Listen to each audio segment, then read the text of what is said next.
That's what I put pressure on, because I put that first. You gon' respect me. You don't have a choice. So I put pressure on that, because I'm going to give you that. If I'm going to give you that, then I'm going to demand that. You understand what I'm saying? And whatever we are, situationship, relationship, whatever. And I think that's a lot of the reason why chicks be fed the fuck up, because it's like, damn, I can't even get, you know, the little, because I mean, honestly, in a situationship, you're settling, period. I don't care what you say, you're settling. And whether you, I mean, by choice or whatever, you settle it. Steve. This is before group messages came in, you know. So so now when you send our group text, like everybody can see you texting. So this is back when we had the phone. So we leave the club. The club be like, "Where you going tonight?" You're like, "I don't know, nobody send out that mass text now." So he had sent out a text like to like 10 people. Who responded first is where he went. Oh my god. You know, so I didn't think that was funny, but now you do that, it's over. Because if that if that top situation is in there, she calling back like, all right, so where you going tonight? You know, so. All right, so do you have your read messages on? Yeah. You're automatically possibly for it? It's a possible. It depends. It depends. I really don't want to give too much information out. Especially it depends on the certain. Your answer though. It depends on certain times of the day. I got cracked on Friday. My re-received someone. Like, speaking to somebody, tell us about that. Somebody, I was talking to a friend of mine, and she was texting me, and she was like, "Turn your why you got your re-receipts on?" So that's a light skin thing. No shade. No, it's not. Yeah, so I mean, it was definitely a good mix. We did all kind of stuff, like Cornbread was saying. I remember, like, we didn't have woods, but we had like a hill that was behind my street. So like in the winter it was super dope. My parents brought us a sled. Oh yeah, that's perfect. That we had one of them real sleds, like the metal and the wood. Yeah, it's a toboggan. Yeah. Well, that'll catch your arm if you fall off. So like my parents definitely kept us occupied. Like we had a pool in our backyard. My neighbor You was privileged too. You had a pool? It was just one of them little like 4 feet circle ones. Oh, okay. It wasn't like above ground. It was above ground. My neighbor had above ground, My dad but they had like the 3, 6, 12 with the slides. So I don't know nothing about the parachute. You never did with the parachute? You had like somebody hide underneath it, and you got to bring it down. Yeah, beanbag, the beanbag in the hole in the middle. Yeah. So it was a big ass parachute. How big was it? It was like an official parachute, dog. It had to be because it damn near took up half the gym. And what do you do? Like you just. There's a hole in the center of it. One of the games was they throw the gym teacher throw a beanbag in there, and you had to work as a group to get the beanbag in the hole in the center of the parachute. And you know, kids have problems with working together, you know. So it was like a team building sort of activity. The other parachute, it was sort of like fake duck goose games. There was a lot of stuff they did with that damn parachute.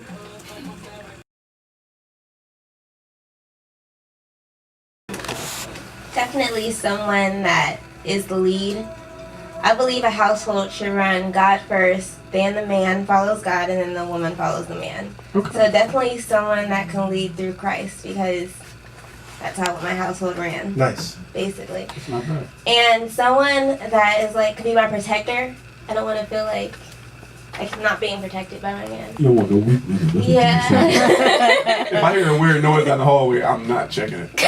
Sorry. One thing I felt like, it's not gonna happen, but I wanted to have a threesome. Like that's the realest nigga shit that I can ever say. Like before I got married, I was always on the bucket list. It's like let's knock that out, but I'm over it. I feel like that was on like just about every guy's bucket list at one point. I just thought y'all wasn't scared to be honest about it. No, I know that was on mine, but I was like, I did it. I don't really need that. I don't need to worry about it. Yeah, I gave the Bible comment, so.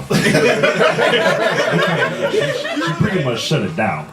Like when she finds a tweet or says something or sees something that I said to somebody, she questioned me. You know, it's not no craziness. It's not like, nigga, who? What's this bitch? Huh? What's her name? Yeah. But it's more so like, hey, if me and you gonna be talking or what we doing, and I don't know who this lady is or what's going on with her, but you know, I'm pretty much not having that.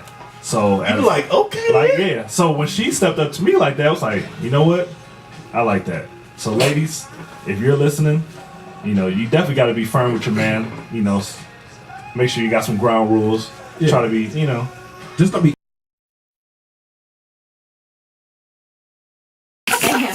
We just gonna get straight into it. We're gonna get straight into it. We're gonna put it to you straight on cut the shit because she came in here. Niggas. She came in here and popped open this quarter pounder box. And I ain't seen a nigga eat a quarter pounder with cheese in a long time. You know what I'm saying? Like, I don't really fuck with McDonald's anymore. You know what I'm saying? But, you know, I feel like there's levels to this McDonald's shit. You feel what I'm saying? So, like, nuggets is cool. Sometimes a nigga might eat a fish fillet. You know what I mean? You feel me? They got the best Sprite in the fast food. You gotta get Sprite with no base. Their Sprite is the best. I don't know why their Sprite is up the best fast food chains, but they got the best Sprite in the game. But this quarter pounder with cheese, she must have had extra ketchup and mustard on that bitch because it was just gushing through the side. It was just gushing through the sides.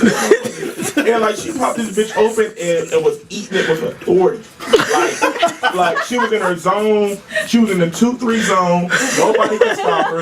And she was just munching on this bitch. I just looked over like.